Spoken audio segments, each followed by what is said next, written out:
Bismillahirrahmanirrahim. Assalamualaikum warahmatullahi wabarakatuh. Alhamdulillahi ala ihsani wa syukru lahu ala taufiqihi wa amtinani wa ashhadu an la ilaha illallah wahdahu la syarika lahu ta'ziman li sya'ni wa ashhadu anna Muhammadan abduhu wa rasuluhu ad-da'i ila ridwani salawatullahi wa salamuhu alaihi wa ala alihi wa ashabihi wa ikhwani. Alhamdulillah, puji syukur kehadirat Allah Subhanahu wa taala. Pada kesempatan siang hari ini Allah Subhanahu wa taala mudahkan kita untuk bersama-sama melaksanakan sholat zuhur secara berjamaah di masjid kita ini, di sela-sela kesibukan kita bekerja mencari nafkah. Semoga Allah Subhanahu wa taala memberikan pahala yang besar kepada kita semuanya. Salat merupakan kewajiban seumur hidup yang akan kita bahas pada kesempatan hari ini, di mana salat ini merupakan ibadah yang sangat spesial, berbeda dengan ibadah-ibadah yang lainnya. Kalau kita melihat pensyariatan ibadah-ibadah yang lainnya seperti zakat, itu prosesnya di mana Allah Subhanahu wa taala menurunkan ayat melalui malaikat Jibril, lalu diturunkanlah kepada Nabi Muhammad SAW ketika beliau berada di dunia. Syariat haji, puasa, dan lain sebagainya, semuanya disyariatkan posisi beliau sedang berada di dunia, di bumi ini maksudnya. Adapun syariat salat, maka pensyariatannya sangat spesial, di mana Rasulullah SAW diundang oleh Allah Subhanahu wa taala melalui peristiwa yang sangat besar. Di saat beliau berada di Mekah, ada peristiwa besar yang insya Allah kita semuanya tahu, yaitu peristiwa apa? Isra dan Mi'raj, Al-Isra wal Mi'raj, di mana di satu malam Rasulullah SAW berjalan dari Masjidil Haram menuju ke Masjidil Aqsa. Kemudian dari Masjidil Aqsa Allah Subhanahu wa taala angkat beliau menuju ke langit. Peristiwa ini Allah sebutkan dalam Al-Quran surat Al-Isra. Allah berfirman, Subhanalladzi asra bi'abdihi laylan minal masjidil haram ilal masjidil aqsa alladzi barakna haulah. Maha suci Allah yang telah memperjalankan hambanya pada malam hari, dari Masjidil Haram menuju Masjidil Aqsa yang telah kami berkahi sekitarnya.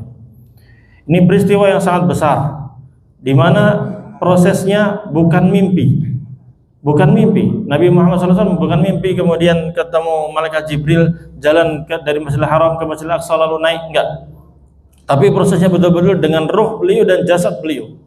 Dalam keadaan sadar, beliau naik buraq, kendaraan hewan, di mana melangkah sangat cepat sekali, sejauh mata memandang, bersama malaikat Jibril alaihi salam dari Masjidil Haram menuju ke Masjidil Aqsa. Dari Masjidil Aqsa lalu naik langit 1, langit 2, 3, 4, 5, 6, 7, sampai naik lagi sampai Sidratul Muntaha. Inda Sidratil Muntaha, beliau di ujung yang sangat tinggi sana. Di sanalah Nabi Muhammad SAW berbicara langsung dengan Allah Subhanahu wa taala. Di sanalah Allah Subhanahu wa taala mewajibkan kewajiban melaksanakan apa? Salat. Awal kali diwajibkan, jumlahnya bukan 5 waktu seperti kita sekarang, tapi 50 waktu. Dan Nabi Muhammad SAW menerima syariat itu langsung.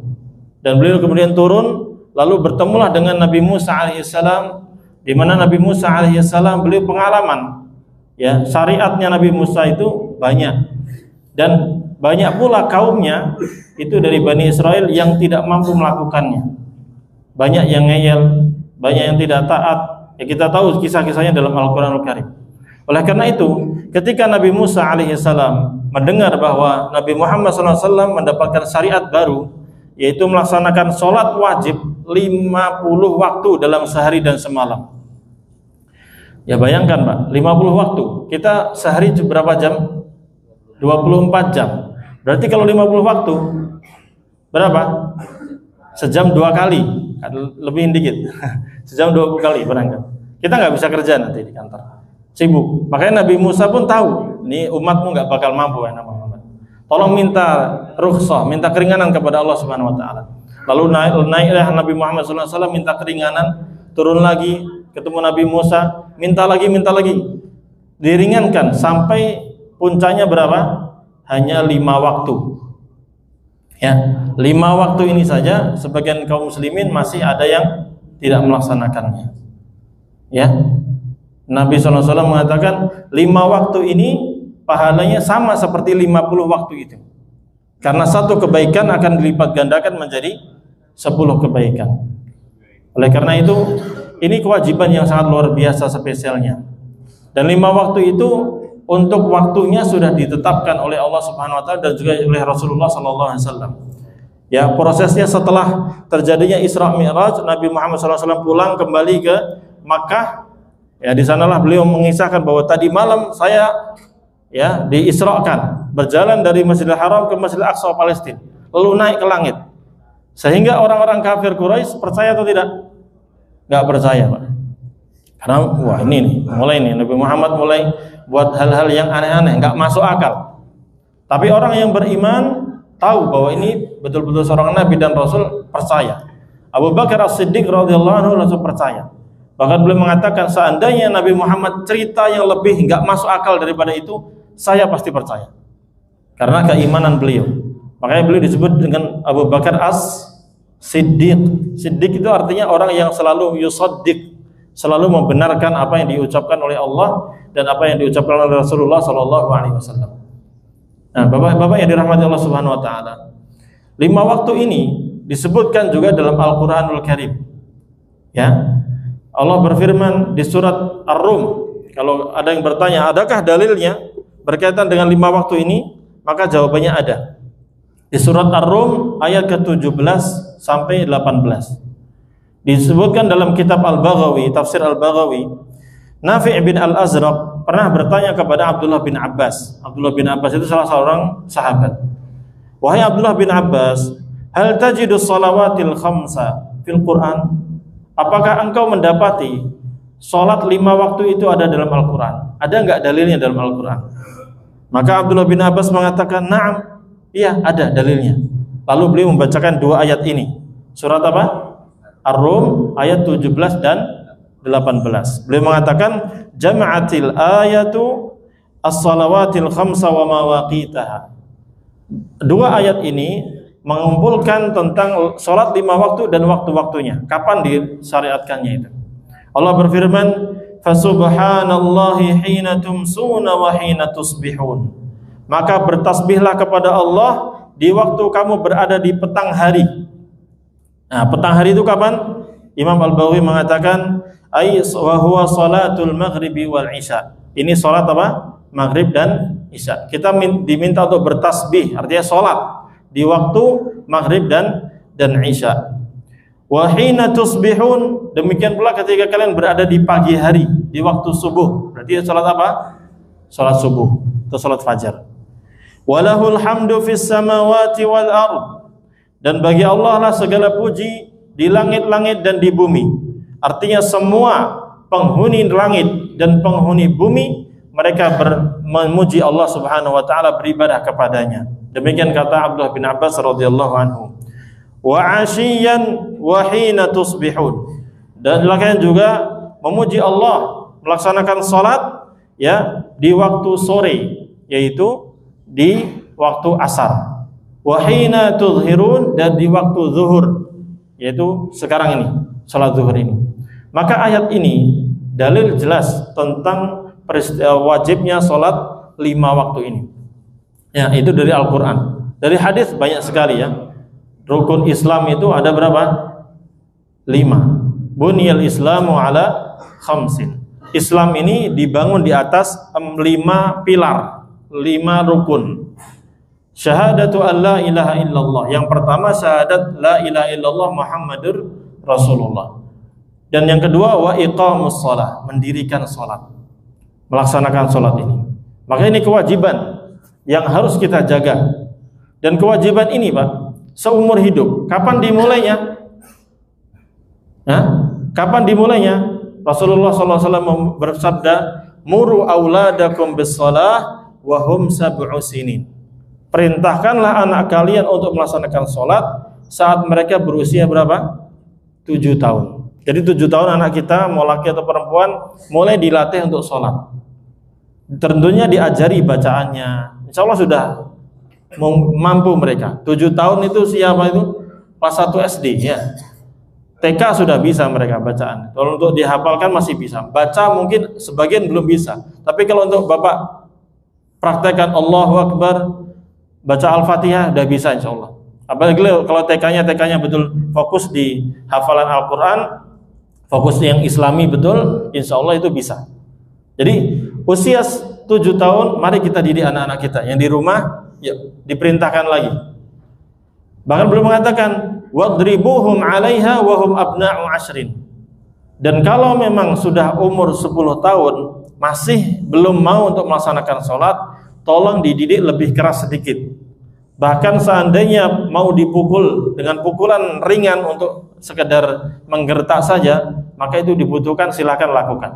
Beliau mengatakan pukullah anak kalian dengan pukulan ringan, bukan untuk dengan cambuk yang kencang, bukan. Yang kecil aja. Mungkin lidi atau apa, atau kita dijewer ya, lebih kencang dikit daripada umur 7 tahun. Silahkan kalau memang sudah umur 10 tahun. Nah, tentunya kalau sudah 11 tahun, apalagi sudah balik, sudah wajib mereka harus melaksanakan. Maka kewajiban ini lakukan terus. Sampai bahkan seandainya di kondisi kita susah, ya, kondisi kita mau sakit parah kah, atau bahkan meninggal, sakit yang membuat seseorang itu meninggal, dia nggak bisa bergerak pun tetap wajib atau tidak? Tetap wajib. Selama hayat masih dikandung badan, selama nyawa masih ada, maka kewajiban ini masih melekat pada diri masing-masing seorang muslim dan muslimah. Oleh karena itu Rasulullah SAW bersabda, "Sholli qa'iman." Salatlah dalam keadaan berdiri. Fa in lam tastati' fa qa'idan. Kalau Anda tidak bisa berdiri, maka duduk. Ya, mungkin sebagian dari antara kita ada yang punya sakit tertentu, nggak mampu untuk berdiri lama, sehingga nggak apa-apa duduk pakai kursi seperti itu, tidak masalah. Gerakannya memang agak berbeda. Atau sebagian dari antara kita nggak bisa tuh duduk lama atau sujud, mungkin nggak mampu. Kalau memang ada hal-hal gerakan yang tidak mampu, silakan sesuai kemampuan aja. Silakan duduk, Allahu Akbar biasa. Untuk rukuk sujudnya dibedakan dari apa? Dari posisi orangnya. Kalau dia rukuk maka sedikit aja, tapi kalau sujud lebih rendah lagi.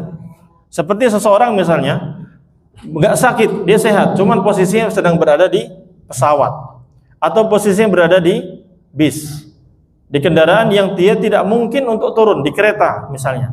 Sementara waktu sholat sudah mau habis.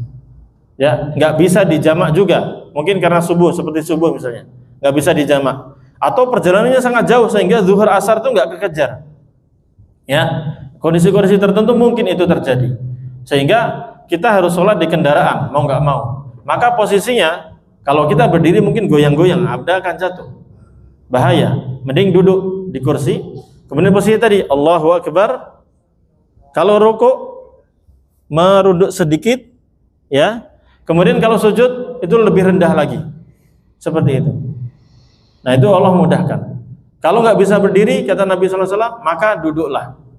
Fa in lam tastati, nggak bisa duduk juga, karena mungkin sakit parah dan lain sebagainya. Fa'ala janbin, maka silakan tidur sambil tidur-tiduran, sambil terlentang. Ya, sehingga orang yang sudah tua renta pun misalnya sakit parah, berada di rumah sakit, tetap mereka berkewajiban apa? Untuk melaksanakan sholat. Selama dia masih sadar. Tapi kalau orang koma, maka hilanglah akal di situ.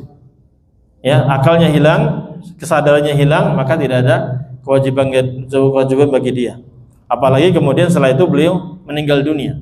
Ya sudah. Ya, la yukallifullahu nafsan illa wus'aha. Allah Subhanahu wa taala tidak akan membebani seseorang kecuali dengan sesuai kemampuannya. Bahkan di kondisi yang sangat parah, seperti terjadi peperangan. Kalau tentara-tentara kita, pasukan kita sedang berjaga di perbatasan, ada peperangan dengan orang penjajah misalnya, ya. Jatuh waktu sholat, tiba waktu sholat, tetap wajib atau tidak sholat? Wajib, Pak. Pasukannya gimana? Pasukannya dibagi dua. Ya Allah berfirman dalam Al-Quran, wa idza kunta fihim fa aqamta lahumus shalah faltaqum ta'ifatun minhum ma'ak wal ya'khudhu aslihatahum fa idza sajadu falyakunu min wara'ihim wal ta'ti ta'ifatun ukhra lam yusallu falyusallu ma'ak wal ya'khudhu aslihatahum wa khudhu hidrahum. Ya, apabila engkau ingin mendirikan sholat bersama pasukan tempurmu, ya, maka bagi dua pasukan, bagi dua. Satu pasukan sholat, satu pasukan apa? Berjaga-jaga dengan senjata lengkapnya untuk melindungi siapa? Kaum muslimin yang sholat. Imam sholat sampai selesai satu rakaat, lalu tukeran selesai ini selesai sholatnya, lalu yang menjaga tadi masuk gabung sama imam, kemudian yang sudah sholat sudah berjaga lagi. Untuk tata caranya banyak versinya, di hadis banyak disebutkan dalam kitab-kitab fikih. Cuman kurang lebih gitu. Pelajaran yang bisa kita ambil, bahkan kondisi perang di mana mungkin peluru bisa nyasar, rudal bisa nyasar pun tetap wajib apa? Sholat. Makanya kalau kita, alhamdulillah negeri kita aman sentosa. Semoga tetap aman sampai hari kiamat nanti. Amin ya rabbal alamin. Allah bimbing pemimpin kita untuk mengamankan negeri kita ini. Ya, kondisi kita sehat, kondisi kita aman, maka kenapa kita tidak mau melaksanakan sholat? Bahkan Nabi Muhammad SAW bersabda, awwalu ma yuhasabu bihil abdu yaumal qiyamah as-salah. Yang pertama kali akan dihitung amal perbuatan seorang hamba pada hari kiamat itu apa, Pak? Sholatnya. Ini penentu. Fa idza salahat saluha sairu amali. Kalau sholat ini bagus dia sudah, maka akan baik semua amal perbuatannya, dianggap baik sama Allah. Tapi kalau rusak, ya sudah, repot nanti yang lainnya. Harus diedit, audit lagi, dihitung lagi yang lainnya, lama hisabnya. Ya, maka jagalah sholat ini. Nabi kita Muhammad SAW di akhir hayatnya beliau berpesan, Pak, as-salat as-salah, jaga sholat, jaga sholat, wa ma malakat aimanukum, dan juga jaga budak-budak kalian. Tapi penting di sini sholat, Rasulullah jaga. Di akhir hayatnya Nabi Muhammad SAW di akhir hayatnya sakit parah, Pak. Dan seorang Nabi itu ujiannya lebih besar daripada orang biasa. Nabi Muhammad SAW itu ujiannya berat. Kalau beliau lagi sakitnya itu berlipat-lipat dibandingkan manusia biasa. Ketika beliau di akhir hayatnya beliau sakit parah, sehingga beliau sampai demam berat, kadang sampai pingsan. Lalu dikompres, siuman lagi. Yang pertama kali beliau sebutkan saat itu, beliau mengatakan, as-sallan nas, apakah manusia telah sholat? Maka para sahabat mengatakan, la ya Rasulullah, belum ya Rasulullah. Hum yantazirunak, mereka para sahabat sedang menunggumu ya Rasulullah. Kan Rasulullah rumahnya dekat masjid, Pak. Jadi kelihatan, sudah sholat belum kaum muslimin? Belum ya Rasulullah. Kaum muslimin nunggu engkau ya Rasulullah. Mereka pengen jamaah dengan engkau ya Rasulullah. Maka Rasulullah SAW pun senyum melihat hal itu. Namun saking beratnya sakit, beliau pingsan lagi. Lalu mulai siuman lagi, bangkit lagi, bertanya lagi, as-sallan nas, apakah manusia sudah sholat? Mereka mengatakan, hum yantadzirunak ya Rasulullah. Wahai Rasulullah, mereka menunggu engkau ya Rasulullah.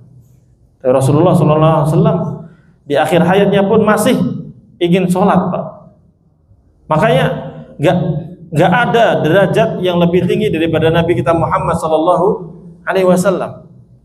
Oleh karena itu sangat salah apabila ada orang yang mengaku-ngaku sebagai wali atau sudah mencapai derajat tertentu sehingga dia mengatakan saya sudah gak wajib sholat. Ya, saya sudah mencapai derajat apa? Ma'rifat, gak sholat lagi. Salah, Pak. Siapa yang lebih mulia daripada Nabi kita Muhammad SAW? Beliau adalah afdalul anbiya'i wal mursalin. Nabi dan Rasul yang paling utama itu Nabi Muhammad SAW. Beliau tetap sholat. Bahkan kondisi-kondisi di antara kondisi terakhir beliau, saat itu beliau memerintahkan Abu Bakar radhiyallahu anhu untuk, wahai Abu Bakar, wahai Aisyah, tolong perintahkan ayahmu untuk melaksanakan sholat, mengimami kaum muslimin. Aisyah radhiyallahu anhu mengatakan, ya Rasulullah, Abu Bakar ini orangnya mudah menangis. Kalau nanti ngimami sholat nangis doang istrinya. Sampai seperti itu. Namun Rasulullah SAW mengatakan Abu Bakar yang sholat. Suruh Abu Bakar untuk sholat. Nah, saat itu Rasulullah Abu Bakar radhiyallahu anhu melaksanakan sholat. Dan Rasulullah SAW masih kondisi sakit, tapi beliau pengen berada di samping Abu Bakar. Di saat itulah terjadi dua imam di situ. Nabi Muhammad SAW sholat dalam keadaan duduk, Abu Bakar berdiri. Dan banyak hukum fikih diambil dari sini. Ya, tapi lihat kondisi sakitnya beliau aja masih sholat. Maka orang-orang selain Nabi Muhammad SAW tetap wajib sholat. Jangan sampai meyakini udah gak wajib lagi, sudah ma'rifat, saya sudah wali. Gak ada. Ini kebohongan. Ini godaan syaitan. Syaitan sedang ingin menyesatkan dia. Semua tetap wajib. Allah berfirman apa? Wa'bud rabbaka hatta ya'tiyakal yaqin. Beribadahlah engkau kepada Allah Tuhanmu sampai datang kematian kepadamu. Sampai selesai, Pak. Ini kewajiban seumur hidup, harus kita jaga. Allah berfirman dalam surah Al-Baqarah, "Hafizu 'alas salawat was salatil wusta wa qumu lillahi qanitin." Ya, jagalah oleh kalian salat-salat yang wajib ini, jaga, laksanakan dengan baik dan benar di masjid berjamaah, dan juga lebih penting lagi salat wusta. Nah, salat wusta ini apa? Salat yang ada di tengah. Bapak lihat di sini, subuh, zuhur, asar, maghrib, yang di tengah siapa? Asar. Ini juga menunjukkan pentingnya salat asar. Kadang kita lalai, ya, buru-buru pengen pulang, akhirnya nggak salat jamaah. Nah, tolong dijaga ini, Pak. Seandainya keluar dari masjid ini, ya, kita semakin semangat untuk melaksanakan sholat 5 waktu berjamaah di masjid, sudah cukup. Alhamdulillah, insyaallah manfaat, Pak. Pegang ini sampai hari kiamat. Pegang ini sampai hari kiamat. Kalau kondisi perjalanan jauh, Bapak bisa melakukan apa? Jamaah dan qashar, safar, mudik atau tugas daerah, ya. Di situ kadang nabrak tuh waktu sholat. Maka Bapak bisa lakukan apa? Jamaah dan qashar. Jamaah itu apa? Mengumpulkan antara zuhur dan asar. Bisa takdim, didahulukan di waktu zuhur. Berarti mungkin Bapak mau berangkat nih, atau sudah di jalan, sudah di tol, Bapak kemudian melaksanakan sholat di tol, masuk waktu zuhur, sholat zuhur, ya, digabungkan dengan asar. Itu namanya jamaah. Qashar itu artinya meringkas. Berarti zuhur jadi berapa? 2 rakaat, salam, iqamat, lalu 2 rakaat lagi asarnya 2 rakaat. Maghrib dan isya pun bisa dijamak. Caranya gimana? Tadi bisa di depan, bisa di akhir, bisa di waktu maghrib, bisa di waktu apa? Isya. Kalau di depan berarti gimana? Datang waktu maghrib, Anda di perjalanan, sholat maghrib biasa dengan masyarakat di situ, silahkan. Habis sholat maghrib langsung berdiri, qomat, sholat isya berapa rakaat? 2 rakaat. Setelah itu Anda lakukan perjalanan bebas. Nah, itu diantara kemudahan dalam agama Islam. Tapi ingat, jangan sampai ditinggal. Jangan sampai keluar dari waktunya. Ya, kalau subuh ya sudah nggak bisa dijamak. Bapak nggak bisa jamak sama zuhur, nggak bisa. Itu harus dilakukan. Tadi kalau kondisi nggak memungkinkan Anda keluar dari jalan tol, atau Anda tidak memungkinkan keluar dari kendaraan itu, ya bis, kereta, pesawat, ya sudah di tempat duduk Anda laksanakan sholat. Karena Allah Subhanahu wa taala adapun menghadapannya, kalau kondisi di kapal atau pesawat kan menghadapnya berantakan, sudah. Ya, fawallu wujuhakum, hadapkan wajah kalian sesuai dengan yang Allah mudahkan. Kemana arah pun, arahnya silakan bebas. Ya, Allah Subhanahu wa taala menjanjikan orang yang menjaga salat ini, bahwa mereka akan mewarisi surga. Allah berfirman, qad aflahal mu'minun alladzina hum fi salatihim khashi'un. Sungguh beruntunglah orang-orang yang beriman yang mana mereka khusyuk ketika melaksanakan salat. Lalu Allah sebutkan banyak sifat tentang penghuni surga. Lalu Allah akhiri sifat itu, walladzina hum ala salawatihim yuhafizun. Dan orang-orang yang menjaga salat-salat wajib mereka. Ulaika humul warithun. Mereka inilah yang akan mewarisi surga Firdaus. Alladzina yarisunal firdaus hum fiha khalidun. Mereka akan mewarisi surga Firdaus dan mereka kekal di dalamnya selama-lamanya. Kita pengen masuk surga, Pak. Seenak-enaknya kita hidup, semewah-mewahnya hidup di dunia, itu jauh dibandingkan dengan kenikmatan di surga. Jauh, gak ada bendengnya. Secantik-cantiknya istri kita di dunia ini, jauh kalau dibandingkan dengan bidadari sana, Pak. Ya, seenak-enaknya makanan di dunia ini, jauh kalau dibandingkan dengan di surga nanti. Maka kita semuanya berharap kepada Allah Subhanahu wa taala agar Allah Subhanahu wa taala masukkan kita ke dalam surga ini. Dan yang terakhir, ingat kita pengen masuk surga itu nggak mau sendirian, Pak. Bapak nggak mau kan? Bapak masuk surga nih, masuk surga, tapi istrinya di neraka, anak-anak di neraka. Mau atau tidak? Nggak mau, Pak. Kita sedih kalau kayak gitu nanti. Oh, nggak usah kayak gitu. Urusan sepele saja. Bapak sedang ada rekreasi bersama rekan-rekan kerja, jalan-jalan kemana-mana, tapi keluarga di rumah sendirian, itu aja kurang, Pak. Ya kan? Ada nikmat tuh, menikmati pemandangan di sana, tapi ingat rumah, wah istri nggak pernah nih nikmat kayak gini, anak-anak juga nggak pernah. Akhirnya mungkin kalau di dunia ini Bapak masih bisa tuh, masih bisa, walah, yaudah yang penting udah tahu tempatnya, sudah survei lokasi, kapan-kapan saya ajak istri dan anak ke sini. Cuman kalau urusan akhirat ini, kapan DP-nya, bayarnya? Sekarang, Pak. Pesan tiketnya sekarang. Makanya ajak anak-anak kita, keluarga kita untuk sholat. Allah berfirman, wa'mur ahlaka bis-sholati wastabir 'alaiha. Perintahkanlah keluargamu, istri dan anak-anakmu untuk melaksanakan sholat. Dan sabarlah dalam melakukan sholat ini. Gak mudah, Pak. Bangun subuh. Kalau kita sendiri insya Allah ya sudah berjuang dari dulu ya, insya Allah bisa. Bangunin istri, bangunin anak-anak. Wah, ini butuh kesungguhan, kesabaran. Kadang dibangunin malah ngomel-ngomel. Mungkin kayak gitu, apalagi anaknya sudah gede-gede, sudah dewasa. Ya, tapi tetap kita namanya kita orang tua ya sudah, perintah Allah Subhanahu wa taala jalankan. Kita ingin ngajak masuk surga. Masuk surga bersama keluarga. Baik. Jadi insya Allah dengan itu Allah Subhanahu wa taala akan merahmati kita. Tetap ini namanya perjuangan. Surga itu nggak murah, Pak. Kita di dunia aja mau masuk hotel yang mewah aja mahal bayarnya. Apalagi surga.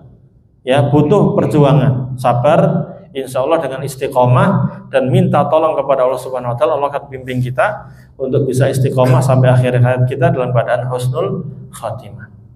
Baik, insya Allah habis ya waktunya. Kita tutup. Ada pertanyaan? Enggak? Ada pertanyaan nggak bisa? Cukup ya. Baik. Baik, insya Allah sedikit ini bermanfaat untuk sekedar saling mengingatkan saja, Pak ya. Saya di sini hanya mengingatkan, hanya saling memotivasi, memberikan semangat, ngecas ya. Kajian itu fungsi untuk ngecas ya. Biar baterai Bapak full, nanti semangat lagi ibadah ya. Sampai istiqomah sampai akhir hayat kita dalam keadaan husnul khatimah. Kita akhiri kajian kita dengan doa kafaratul majlis. Subhanakallahumma wa bihamdika asyhadu an la ilaha illa anta astaghfiruka wa atubu ilaik. Wassalamualaikum warahmatullahi wabarakatuh.